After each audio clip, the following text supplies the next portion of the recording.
В районном центре Тампонского улуса состоялась торжественная церемония чествования лучших учителей и учеников Хандыкской средней школы под названием «Успех».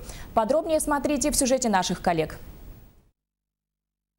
В этот день приветствовали самых талантливых и умных, самых сильных и ловких, всех тех, кто приносит школе и району добрую славу, делает жизнь интересней и радостней. И это результат огромной работы, проделанной учителями и учащимися за весь учебный год. У меня настроение такое, что я хочу дальше побеждать, я хочу стремиться к большим победам. Я заняла первое место в районной олимпиаде, и меня это очень обрадовало. Успех проводится администрацией Хандыкской средней школы с 2014 года и собирает огромное количество участников. Весь ученический и педагогический коллектив, родителей, общественность поселка. Я получила эту грамоту за то, что я участвовала в всерайонных докладах о тампонском чтении и критическом чтении. Какие я чувства испытываю?